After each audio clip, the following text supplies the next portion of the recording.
फिर से आप सबके समक्ष। यह बात उन दिनों की है जब स्वामी विवेकानंद शिकागो में धर्म संसद को धर्म संसद में सनातन धर्म के ऊपर व्याख्यान देने के लिए गए हुए थे।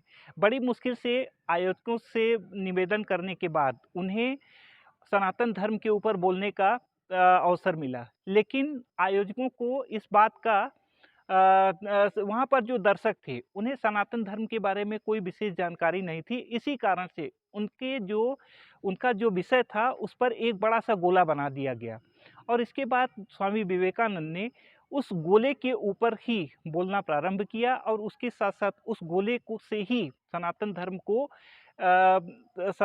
को जोड़ करके पूरा बताया कि किस तरह से सनातन धर्म ही एक ऐसा धर्म है जो कि इस सृष्टि के निर्माण से लेकर के आज तक है और भविष्य में भी यह रहेगा। इसके बाद जब वहाँ पर उन्होंने अपने प्रवचन को समाप्त किया तो प्रवचन समाप्त करने के बाद एक दिन वह नदी के किनारे घूम रहे थे और उन्हें उस पार जाने की इच्छा हुई, तो वह एक पुल पर से होते हुए उस पार जाने लगे। जैसे ही वह उस पुल पर पहुँचे तो वहाँ पर उन्होंने देखा कि कुछ बच्चे जो थे यह अंडे के छिलके लेकर के उस पर निशाना लगा रहे थे। इसके बाद थोड़ी देर तक उन्होंने बच्चों का तमाशा देखने के लिए वहाँ पर रुक गए। स्वामी विवेकानंद ने देखा कि जितने बच्चे थे सभी एक एक करके अंडे के छिलकों पर निशाना लगा रहे थे, लेकिन किसी का भी निशाना उस पर नहीं लगा।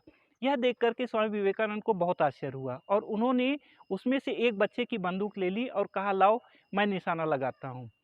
पहले तो बच्चे इसके लिए तैयार नहीं हुए, लेकिन एक बच्चे ने सहर्ष प्रसन्न होकर के स्वामी विवेकानंद को अपनी बंदूक दे दी और स्वामी विवेकानंद ने एक ही निशाने में उस अंडे के छिलके पर निशाना लगाया है। इस बात को देख करके जितने बच्चे थे सभी बहुत प्रसन्न हुए और उन्होंने और भी बहुत सारे कार्टिज को दिया, जिसे कि लेकर के स्वामी विवेकानंद ने एक ही निशाने में जितने भी वो होते थे, उन अंडे के छिलके होते थे, उसमें निशाना लगा देते थे।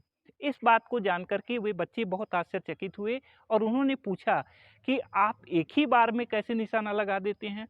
तो उन्होंने स्वामी विवेकानंद ने बताया कि जब तुम निशाना लगा रहे थे तो तुम्हारा निशाना इसलिए छूट गया, क्योंकि ध्यान तो तुम्हारा निशाने लगाने पर था, लेकिन तुम्हारा मन कहीं और टहल रहा था और इसी कारण से तुम सभी अपने निशाना लगाने में असफल रहे। मित्रों, इस कहानी के माध्यम से हमें भी शिक्षा मिलती है कि अगर हम अपने लक्ष्य को प्राप्त करने के लिए चाहे जहाँ भी रहें, एकदम तन मन धन से एकाग्र चित्त होकर के केवल निश्चय करके उस कर्तव्य पथ पर आगे बढ़ें, तो निश्चित रूप से कोई भी ऐसा साधन अथवा कोई भी ऐसा लक्ष्य नहीं है जिससे कि हम प्राप्त न कर सकें। हाँ, मन की चंचलता और मन की अशांति यह संभव है और उसे दूर करने के लिए ध्यान एक सबसे बड़ी साधना है, जिसको कि करने के बाद हम निश्चित रूप से अपने अशांत मन को शांत कर सकते हैं तथा चित्त की चंचलता को भी शांत कर सकते हैं। इसके लिए सर्वाधिक उपयोगी और सर्वाधिक लाभप्रद भावातीत ध्यान है, जिसे कि हम सभी को अपने लक्ष्य में सफलता की प्राप्ति के लिए तथा किसी भी शुभ काम को प्रारंभ करने से पूर्व सर्वप्रथम 15 से 20 मिनट सुबह और शाम ध्यान करना चाहिए। ध्यान करने के बाद हम उसमें निश्चित रूप से सफलता प्राप्त कर सकते हैं। आज के लिए बस केवल इतना ही। धन्यवाद।